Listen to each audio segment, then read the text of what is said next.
This episode of the podcast is brought to you by Canna Health. Hey cannabis consumers, have you ever consumed a cannabis product thinking it'll make you feel a certain way, but then it doesn't? Don't you wish you had a clear understanding of your own DNA so that you could make informed decisions about what type of cannabis products interact best with your system? Well, now you can with EndoDNA. EndoDNA is a simple DNA test that maps your entire endocannabinoid system and then matches that summary with a specific cannabinoid ratio and terpene profile that best aligns with your unique genotype. Imagine being armed with personal information when visiting a dispensary. You'll have the knowledge and power and capability to purchase products that best align with your genotype. Visit their website to purchase the EndoDNA Collection Kit and Endo Decoded Report at endodna.com/products and use the promo code CONNECT15 for a 20% discount. Again, that's endodna.com/products and use the promo code CONNECT15 for a 20% discount. The future of cannabinoid therapeutics is here with EndoDNA.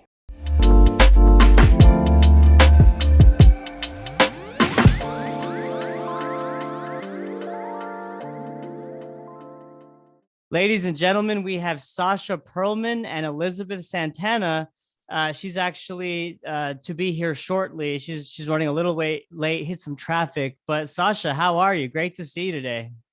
Good to see you too, Kevin. Excited to be here. Absolutely. The lovely ladies and the co-creators and producers of the Stone Age, which is an immersive cannabis museum in New York City. So, Sasha, I'm really excited to be talking to you about the Stone Age.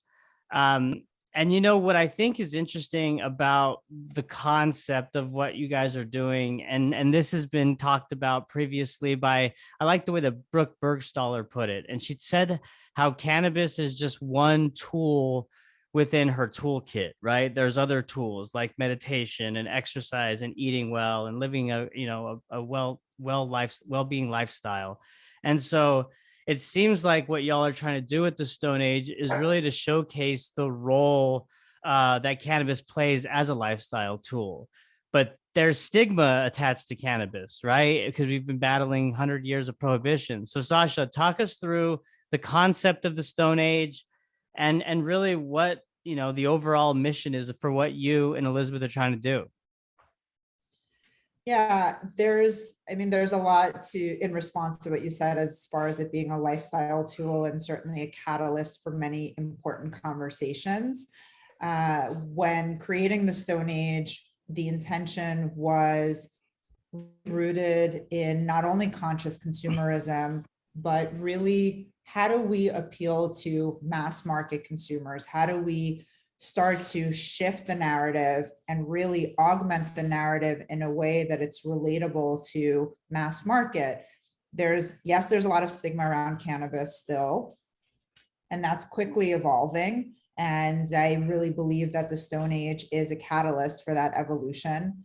The way that we structured the experience was around states of being. States of being are universally shared human experiences. So regardless of your relationship with the plant, it's very much like we can relate on a state of being creative, on a state of being euphoric, and we weave the cannabis content through these states of being, as well as having these like highly visual educational vignettes throughout the space. So when we talk about something like sexual wellness, there's a lot of parallels between sex and cannabis. And sex is a really relatable topic because mainly most people are having sex, hopefully consensual sex. But there's also a lot of stigma and shame around sex, and we don't talk about it from a place of empowerment. And by we, the royal we, I say that, more general, like as a society, we don't celebrate sex and intimacy in the same way that, maybe like other cultures do. And I think that perpetuates a lot of terrible things. And it's no different in cannabis. There's a lot of shame and taboo around cannabis consumption. And I think a lot of that is rooted in propaganda and prohibition. Yeah. Yeah, well, I mean, I just to pause you, it's interesting because I've had sex experts on the podcast before, Melissa Vitale being one, and let's talk about that real quick. I mean, what is the correlation between sex and cannabis for those maybe that are just listening and just kind of learning more about this plant? Um, why is it important to educate people? This being one kind of topic within your overall immersive experience for the Stone Age. Yeah, well, to my point earlier about two very stigmatized conversations, and the way to really move the needle on the stigma is to talk about it. The more people that are talking about it, the more we can create progress around those conversations, especially if we're speaking about it from a place of empowerment and education. There's also a lot of efficacy in cannabis as a tool for sexual wellness. And this is probably a whole separate podcast, and I don't want to like go too deep into it, but just the ability for cannabis to be used as a tool to experience more pleasure, whether that's with a partner or with yourself, the ability for cannabis to help you be more present in your body, the ability that it enhances your senses, and everything from touch to smell to taste, and the efficacy of that, and how it parlays into an experience of pleasure, whether or not that's sex or not, that can take many shapes.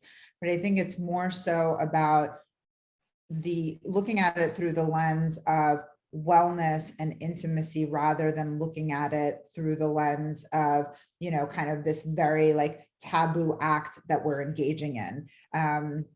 It's actually funny because someone brought this to my attention the other day about smoking weed. And they said, we've become so closeted. We've become so good at being closeted smokers that it's weird to smoke in public. It's weird to consume in public. And I feel like, it's an interesting perspective in which we can look at, cannabis consumption and sex and like all of these other topics that are kind of, we're so closeted about our fetishes and our desires, that it becomes almost like the new normal to be closeted about it rather than to speak openly about it. Like the amount of times we've said the word climax and orgasm at the Stone Age, it's become so much less taboo that it's kind of weird. You know what I mean? Mm-hmm. Like, Yeah, so. no, I'm totally with you. It's like the more that we can just normalize this plant, and conversations around sex, it kind of really combats that stigmatism that's been in place for so long, right? That stigma. And so I get it. And it's funny you mentioned the whole like smoking in public and how it's weird. As a regular consumer, and if you've been doing it for years, you're always kind of know to go with your buddies who also smoke and go to the back, or like go in the car, right, or go somewhere. And I remember taking a trip to Amsterdam in 2015 and going across all those canals and just driving past smoke shops and just places of consumption, and they're outside, there's restaurants where they're smoking joints, and I was like, oh my gosh, it's just so different. And it's just like people just drinking a beer outside, right? Or it's kind of just normal that way. And that's one component though, right? The sex aspect. There's so much education that when it comes to cannabis. And so what you guys are doing is great because it's an interactive, it's immersive, right? You're there and you're seeing it firsthand. So tell us a little more about what other components of education that you focus on in addition to sex within the Stone Age. Yeah, two of the probably more kind of thought-provoking areas are pain and awareness. Pain is really a focus on the opioid epidemic and bringing light to that, and really telling the story of how opioid addiction really started in the doctor's office. It didn't start in the streets, and doing that through an artistic narrative. The influx of prescriptions that have been written for opioids and narcotics have very much led to addiction, which has led to people, going to the streets to then satiate their addiction once their prescription ends. And just, That's so true.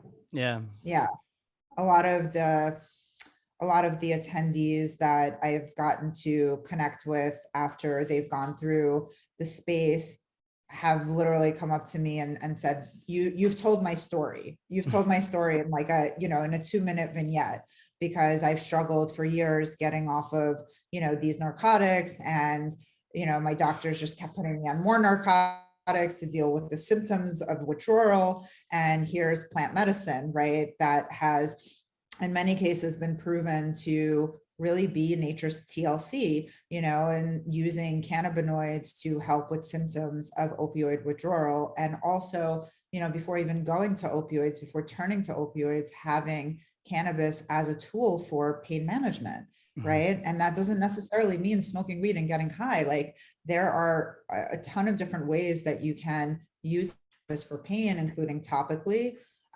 including tinctures.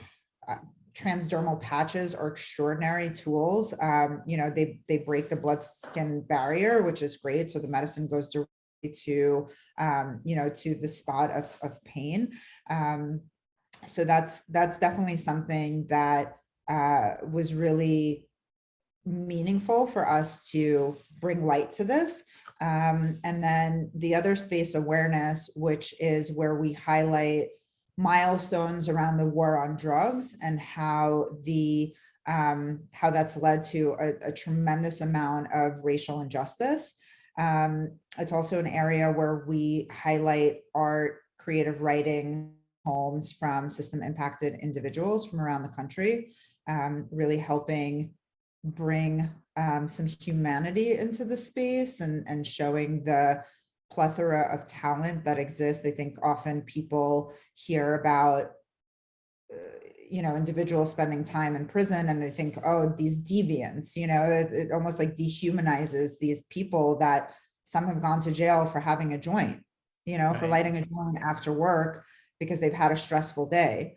And then moving, into sort of the heart of the space is where we've recreated a prison experience, and where we really try to emulate the feeling of being inside of a prison. I started doing some work in criminal justice reform about 4 years ago, and it was my first time ever stepping foot into a prison, and a 4x8 cell shared by like 2 grown men. And I couldn't believe it. I couldn't believe that this is how human beings existed. And it's interesting because, and it's not that I've never really taken an interest in the prison system, but it's not something that my sort of like existence has led me to. And here I am, with this opportunity to step foot inside of a really iconic sort of like harsh prison in Folsom State. And it completely changed my perspective. It not only did I experience like, tremendous level of empathy, but it also brought into my awareness the desire to want to learn more and help be part of the change and be part of a new narrative of like helping people understand that mass incarceration, has like a lot of really racially rooted intentions behind it, and that it is like, just a really I don't know, like a really intense experience for individuals, particularly in this country. And let alone what happens like post prison and the rehabilitation and the recidivism rates, and like, I mean, we can go down a rabbit hole with all of that, it's like a revolving door, right? I mean, like, I agree with you, and I think that's what you're getting at, is that like the system is kind of in place where if you're incarcerated, there's really no way to empower you and kind of help you get back on your feet. I mean, we've talked to people on this podcast who through cannabis and the prohibition, they have had, they were convicted with a cannabis crime, and when they were 19 or 18 years old, and after they've served their time or done that and been done with it, they still have issues getting a job. I mean, and we're talking a job at McDonald's, because of the federal illegality. So I can't imagine. Those are two really, really impactful and powerful topics to cover within cannabis. So you talked about how the opioid or pain management, exhibit was received. How was the mass incarceration exhibit received? Really, really well, and really like intensely. I have to say that as a producer and building this space, and the optics of me and myself being a white woman, and my Liz is a minority, and so it was kind of interesting because I didn't know how it would be received by people. You always hope for the best, plan for the worst. That's kind of like our motto as producers. um it was really risky to do what we did, and really controversial, and I've watched dozens of people walk through the space and stand in this like makeshift prison, and like viscerally see the emotional experience that they get from being in that space. Yes, it's sort of an artistic interpretation, right? It's like, you have to kind of be a little bit creative in the space to really understand, okay, this is a yard, this is a waiting room, this is the cell. But even so, there's so much emotion in that space. And like the spectrum of individuals who have gone through it all have the same reaction. You could speechless, for the most part. People just are kind of like, wow, there's a lot of emotion in here. There's a lot of like, it's like the kind of heaviness that's almost good in a way, because it cultivates some sense of compassion. And I was listening to this Audible book the other day talking about the difference between empathy and compassion. And I found it really fascinating because I always like, as an empath myself, I always want to like kind of help people experience empathy, because I think when you experience empathy, you're able to maybe like shift your thinking. And what this author said that was really fascinating, she's like, when people experience empathy, it's almost like they're feeling bad. And when you experience compassion, it's your ability to connect to the topic without taking on the emotion of that topic. And in surveying, the consultants that we work with to bring that space together, one of the things that I kept hearing was like, the idea is not to make people feel bad for those who have been system impacted. The idea is to empower so that together we can like make progress happen, right? So that there is like some call to action for the people going through the space to be able to participate in helping, rather than feeling bad, and that like feeling bad kind of cripples you from taking action. And that really shift the lens through which people experience the space too, and the energy around it, is that if we can evoke compassion with our partnership with Last Prisoner Project, evoke these real-time call to actions, which we have throughout that space too. In like 15 seconds, you can sign a petition in real time. In 10 seconds, you can donate directly to LPP, who's helping, Last Prisoner Project, who's helping these individuals. You can read more information on the rise of the carceral state.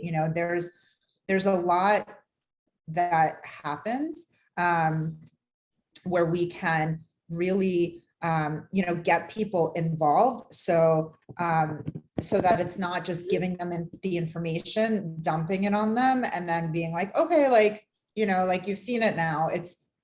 You've seen it now, here's how to start getting involved. And really cultivating, which the Stone Age does, I think, kind of across the spectrum, but really cultivating that curiosity, giving you the baseline facts and education that hopefully inspire you to kind of go down your own rabbit hole, and get the information and start to take action. Yeah, it's not like you're spoon feeding them, but you're kind of giving them a taste of what the current landscape is when it comes to social justice, or when it comes to pain management, and how cannabis isn't really in the conversation, right? And ladies and gentlemen, we have Elizabeth Santana who has joined now. Welcome, Elizabeth. How are you? Hi. Great. How are you? Doing well, doing well. Thank you so much for joining us. I'll bring you up to speed. So basically, we were just kind of talking about um, the kind of most impactful or kind of most the exhibits that have most resonated so far within the Stone Age, and the pain management, where they talked about the opioid crisis, was one that was called out, as well as the social justice component, which I believe is the partnership with Last Prisoner Project. Yep, absolutely. I mean, it's really amazing to see where we are as a country. Just the fact that those are the two that are standing out. Like, people are eager for education and progress. So it's a super exciting time to be in a space like this. Absolutely. Yeah. And I guess this is a good time, since Elizabeth, you've joined. Why don't y'all just kind of tell us the origin story of like how this all came about? I mean, it's a great concept, 9,000 square feet. So you got a lot of room to work with, because of course there's a lot of education that comes with, the cannabis plant. So tell us, like, why, and how did it start? Sasha, you want to start this one? You want me to take it away? I've been talking for the last 20 minutes, so you're good. Okay, cool. I mean, I don't mind talking, and I apologize in advance. I have a 5-year-old and a 3-year-old. So if you hear them in the background, it's just like background. It's my version of background music. No worries. So what was really special about this, I think, and how we started, was Sasha and I both were working parallel careers in the experiential marketing industry, and never really working together until 2018, I think, 2017 or 18. I was working on a project called Rose Mansion at that time. And when I met Sasha, we were introduced by like a fellow colleague, and kind of, first off, I was in awe at what she produced at such a high level. And the beauty of everything she touched and created was like very impressive to me. And I was like, how did we not work together? It was one of those kind of moments. But when we met, I was explaining Rose Mansion, and Sasha was like, well, do you think we could do something like that, but for cannabis? And that's how her and I came together. But the story of Sasha and the Stone Age as its origin, it dates back further to that. So I think that's what's, Sasha, I don't know if you want to tell your story. I don't mind telling your story. Dates back to the Stone Age. Pun intended. Yeah. I'm here all day for dad jokes. Well, so tell me about like the artists and the artistry, the stories behind these, the ideation of these exhibits. Am I using that terminology correct? Are these exhibits within the Stone Age? Is that fair to say? Or is there another word? Okay. Yeah, exhibits, in industry jargon, I think we call them like activations, but they're or vignettes, whatever resonates with you. But yeah, I think I like activations. I'm going to go with activations. That sounds like more official. So tell me about the artists within these, behind these activations. How do you source them? How do you find them? What's that process look like? Yeah. So we were really fortunate. Our creative director, Anna Seibel, she comes from an actual art background where she creates, I don't want to just say street art, but pretty amazing artwork on the regular. And she really cultivated those relationships. She's been with us from the beginning, and she knew the dream, and she knew what we were looking for. And I don't know how she found all those artists, but she found the perfect grouping of artists with the different mediums to really tell our story. And it's a diverse group from across New York City, Jersey City, all the way to Philadelphia, but really in the tri-state area. All different mediums, all different backgrounds, and experience with the plant itself. But once they kind of heard what the Stone Age was going to be and our why, very brief tutorial or information given to them, and they created masterpieces with the limited information we shared. And I think that's an ode in many ways to the plant, because people really are able to express their own relationship and experience in a magical way, especially through the way these artists did it. Yeah. And did you have anything to add, Sasha? Sorry. I was just going to share that what's interesting is that some of the artists that we worked with have themselves been incarcerated as a result of cannabis. Oh, wow. which is really interesting, and such a gift for us to be able to give them the platform to, express their creativity in a space that brings awareness to, to these artists. And in the awareness space itself, we also, like I was saying, the gallery features the creative works of several system impacted men and women.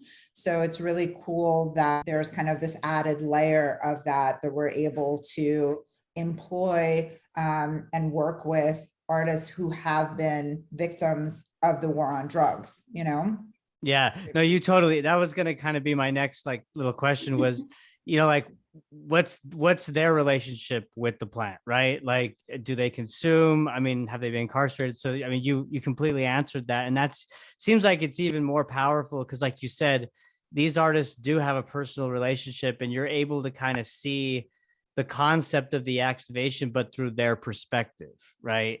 I mean, yeah, some of these artists have seen things we couldn't even imagine. So when concepting awareness and saying we want to introduce people to, the war on drugs and the struggle that still very much exists, the artists we employed have seen much more than we've seen and faced much more than we faced. So when getting to tell their story through their artwork, it took our activation to the next level. We have this one piece in awareness where the artist was previously incarcerated and he used system impacted individuals that were incarcerated for cannabis crimes to mold the cat, or to cast the shapes. So arms and faces and hands, and like the piece is so powerful. Like I've seen multiple grown adults cry when they hear the story of it and they sit in front of it and the power coming from it. So it's pretty impressive. This is not something we could have created without our army of supporters and artists and team members. Yeah, I mean, absolutely. This is definitely a team effort. And I go back to that number, 9,000 square feet. I mean, that's a big size. And so like, tell us about the process of creating this, right? You talked about how important the teamwork is, but talk about the process, the timing, and like the challenges that you guys endured along the way. Yeah. Where do we start? I mean, I think the first hurdle was the landlord. I apologize. My 3-year-old is now outside of the door, so he is really committed to being a part of this call. It's the white noise. Don't worry, it's fine. We got it. We're good. So sorry. But from finding a venue, we had 50. I've done pop-ups in New York City for the past 12 years, and I've never had an issue getting a venue. It was more so narrowing it down. We had 50 plus addresses that we sent to our broker, and they came back with 2 that would work with us because of cannabis. I mean, wow. That was. And you're not even plant touching, right? Not even plant touching. So that's crazy. And like educational, right? So like our goal is very much rooted in wanting to educate the masses. So so that was an obstacle. Was this during, or like was this before New York State went legal, like when adult use, or was this after? This was after. So we actually decided to pull the trigger. So we had been talking about the Stone Age as a company, as a brand that we were going to launch in 2019, and then COVID happened. So hi, Max. I was going to say, talk about 2021 problems. Hey, Max. I apologize, but this is Max. He's part of our team. Welcome to the podcast, Max. We're happy to have you. Hi. Okay. Hi. Okay.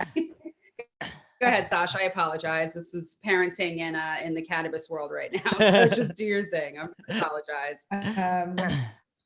So when we in April, Liz and I kind of circled back on April 2021, we circled back on this idea of launching a flagship in New York to kind of kick off the Stone Age. And it happened to coincide with the announcement around legalization in New York. And we started looking at properties in like June. And in June, it was literally like a blanket of, here's the broker coming back with like 2 or 3 properties that actually worked for our specs and that kind of entertain the idea of cannabis. So it'll be really interesting to see a year from now when licenses are already starting to get distributed and what that's going to look like from a real estate perspective. Because, you know, landlords would be stupid to not honor, you know, what will likely be gold mines around Manhattan. So yeah, you know, in addition to that, like everything from insurance, the payment processing to, you know, the even explaining to people like, what are you doing? Why are you here? And we're located underneath a residential building, and the residents being up in arms because we had pot leaves like on some of the graphics. I mean, it's just the level, like, and it's funny because, you know, I kind of preemptively warned Liz that we're going to run into a lot of hurdles in this industry. And she's like, what do you mean? What do you mean? Like, what are their complaints about the pot leaves? Is it like their eyes are burning when they see it, or like what? Yeah, their eyes, their eyes are bleeding. That's strange. What's going on in here? Are people smoking weed? Or people, you know, is this a dispensary? Are they selling drugs? Like, I mean, a list of just like absolute BS. Well, that's yeah, go ahead. Sorry. No, it's just like people don't understand, and they don't want to understand, and you know. But they will. They're gonna. Well, yeah. Yeah, I mean, that's the issue is I think, and that's perfect example, you know, when we've done these pop-ups before, nobody ever questioned the graphics, because from mainstream brands, you know, I could have a naked woman holding a bottle of rosé and say, this is Rosé Mansion. And everybody would be like, that's awesome. It's rosé. This is great.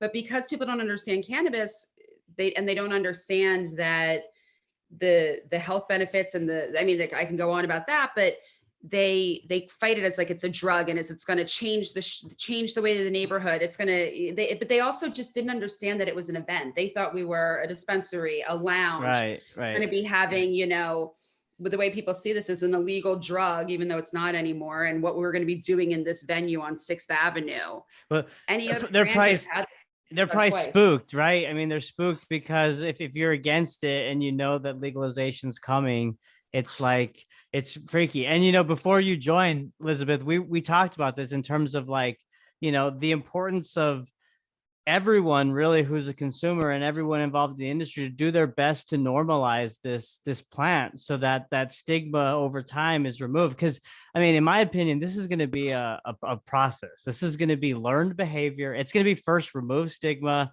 then learned behavior, so that it's normalized to where, like you're saying, there's advertisements like how, you know, Budweiser or really high-end liqueurs, you know, are advertising. So it's going to take some time, but y'all are doing the right thing and you're in the right space because it's all about education, right? I mean, there's so many aspects of our lives that this plant touches, whether it be medicinal, recreational, you know, even just like how even before 100 years of prohibition, how we used this plant for everyday life in terms of material goods and feed. So we just got to relearn it, you know, and you guys are doing the right thing.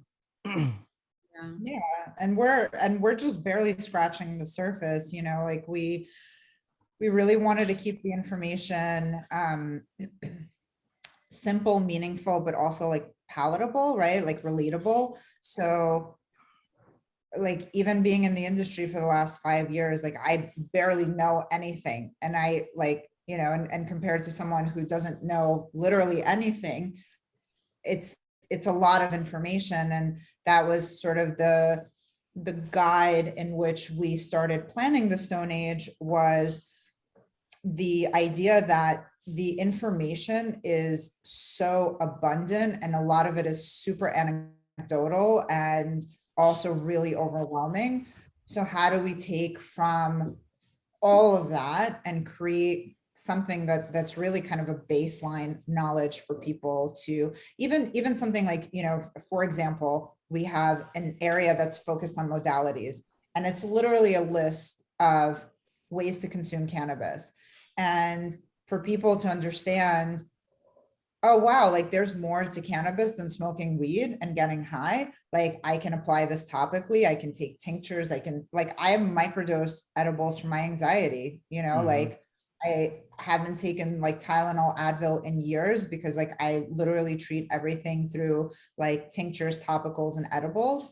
And it's like I even see people's like, again, the popular opinion around cannabis is very much changing to be in favor of cannabis, but also the expansion of understanding that it's not just smoking weed and getting high.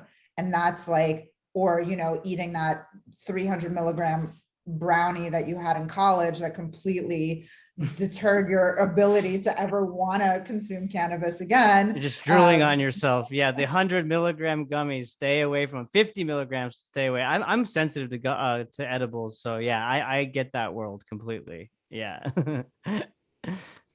It's you know, it's pretty fascinating to help people really expand their minds. Like even, you know, my dad is 74-year-old, like, you know, old school Russian dude. And he's like, where's the, you know, and he's like, kept like insinuating, like, you know, like, where's the pot? Where's the pot? Like, you know, let's smoke and get high. And I like have to explain to him multiple times that it's like, hey, there's like more to this than smoking weed and getting high.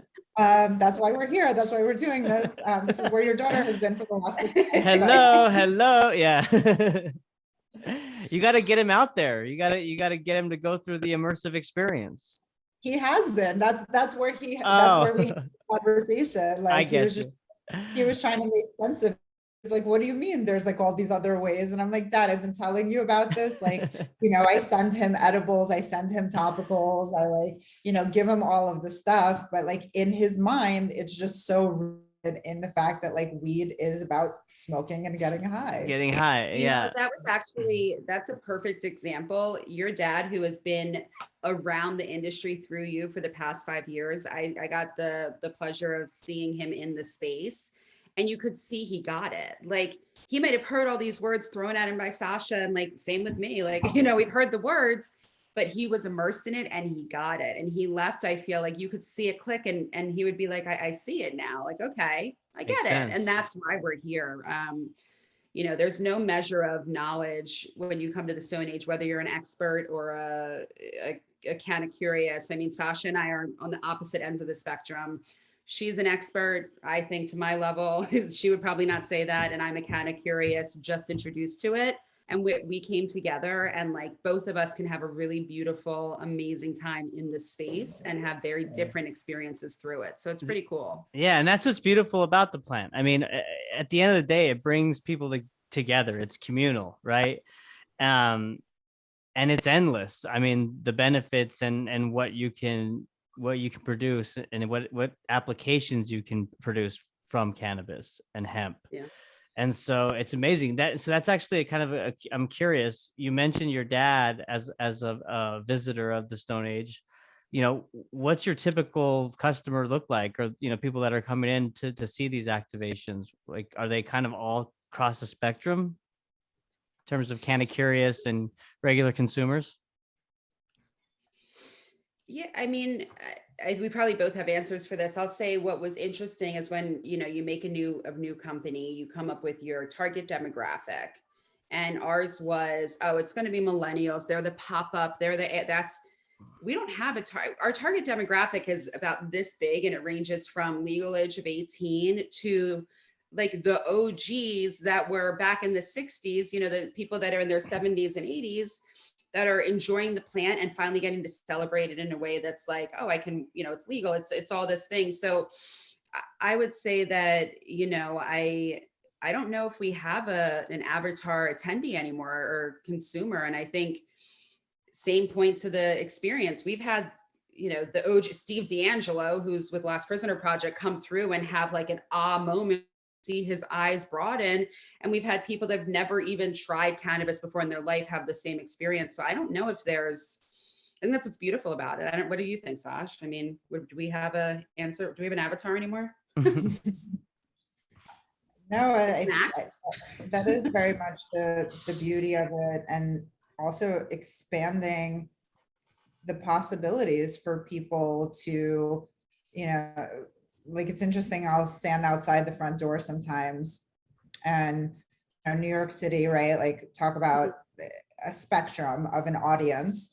And sometimes these like older women will come by and look at the sign and be like, oh, what is this? And I'll strike up a conversation with them. They're like, oh, I used to, smoke that reefer like in the 60s and 70s. And, and so that kind of empowers me to spark a conversation with them about talking about cannabis now through the lens of like a pain management tool, right? Because a lot of them are like in their 70s and 80s, and shifting from it being this recreational tool to actually a wellness tool. And a lot of them don't even know that. And so we've had a lot of conversations internally of like, okay, do we market to college students? Do we market to, assisted living facilities? Like, it really is like, we should be marketing to everybody, because how amazing would it be if all of these people struggling from opioid addiction because of the, like massive flow of prescriptions could find relief through cannabis. Yeah.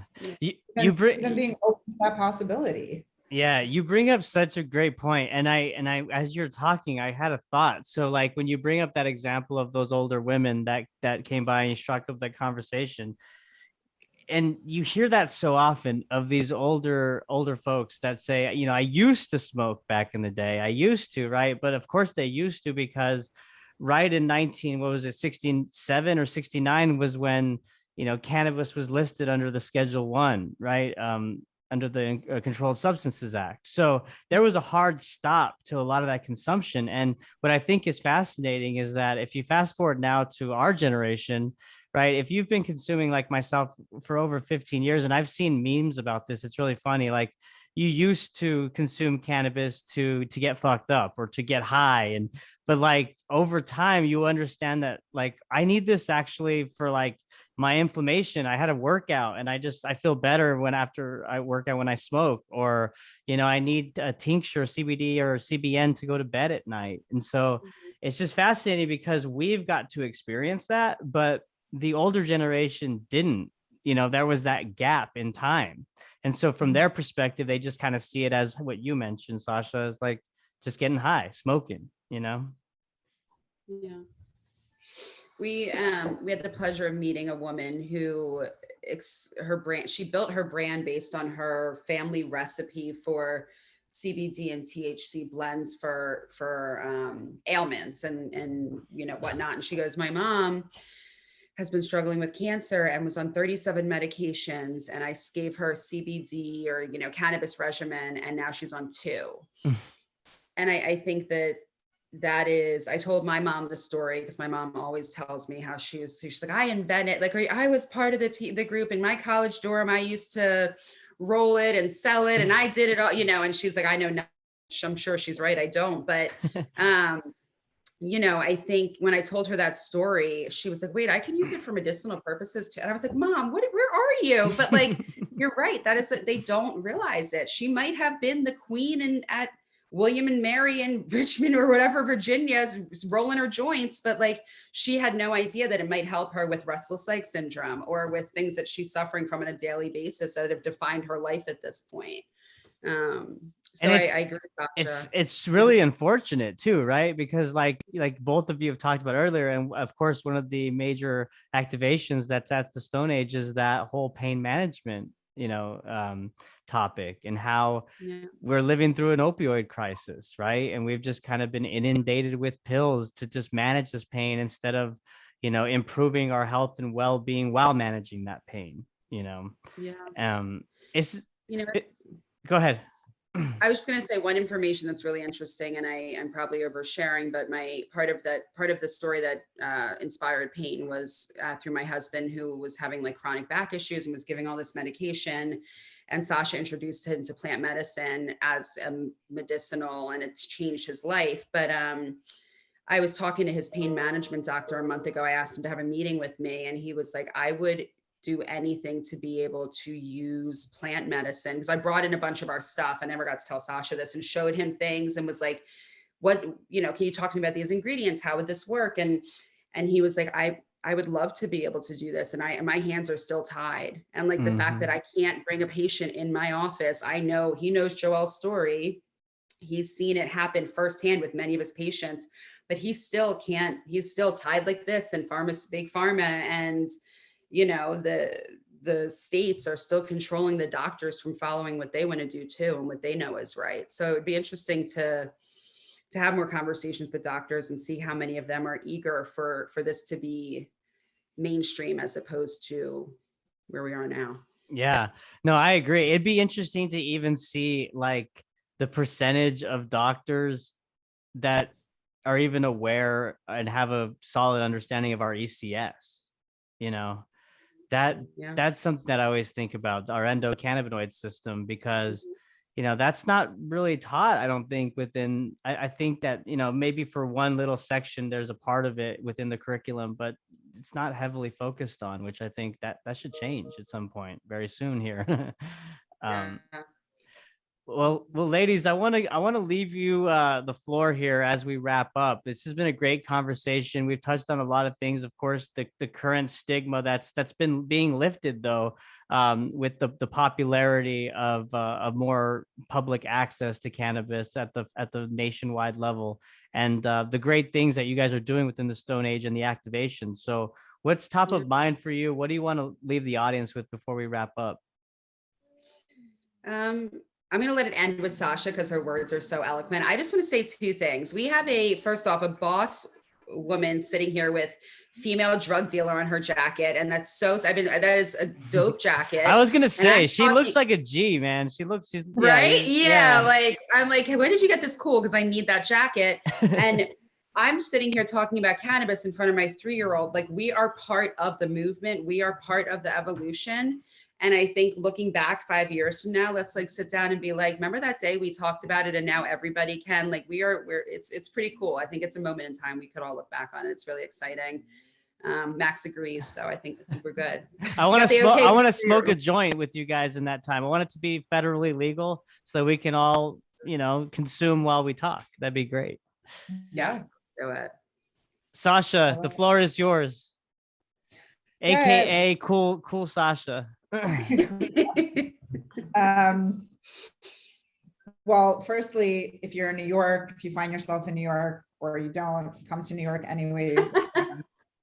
It's really, you know, I think that what we've described ad nauseum throughout this conversation does not even do the space a little bit of justice from when you actually step foot in it.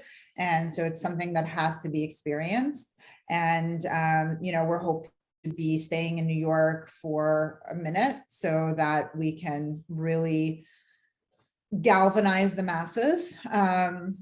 I think that the more people that go through the Stone Age, the more we have opportunity as a society to really evoke progress and elicit an extraordinary amount of change agents in, you know, in this country and one day globally. For us, it's, you know, New York is just the beginning, and we very much are invested in everyone becoming a change agent, you know, and doing this coast to coast and across the world, because it's, you know, and to bring this kind of full circle, Kevin, you know, you started out earlier talking about that cannabis is a tool in the toolkit, and we very much recognize that and believe that. Cannabis is not the silver bullet. It's not going to be the cure all, but it certainly helps, and it is all natural and available in abundance. And so we'd be remiss to not celebrate that, and also celebrate the femininity of the plant and being female founders, bringing that to life through a very, I think, feminine perspective, as Steve D'Angelo had shared with us, which is a very different narrative than a lot of the cannabis content and events that we've seen, you know, kind of produced. So Yeah, follow us on Welcome to Stone Age on Instagram. Check out the Stone Age NYC to learn more information. We're launching a bunch of content throughout the space as well, including sessions at the Stone Age, which is just going to be a creative hub for artists, poets, creative to come and celebrate their relationship with the plant. Also partnering with a lot of really dope female and minority founded brands. There's a lot happening, and we invite everyone to come and be a part of it and experience it. That's very well said, Sasha. Really, really great words to end us in this great conversation. And for those listening or watching, also, if you use the promo code Canna Connect, you'll get a 10% discount for entrance. So be sure to take advantage of that if you've listened to this episode. Ladies, really appreciate your time and your insights. Keep doing great work. Education is definitely needed, especially during this time as momentum is carrying. And Elizabeth, to your point, look forward to having you guys on again in a couple of years or even months, maybe, to see how things evolve. Yeah, and let's keep in touch, and let's get you to New York. I think it's going to be, we'll have a lot of fun together. That sounds great, guys. Thank you so much. And thank you all for listening. Bye. Thanks, guys. Bye.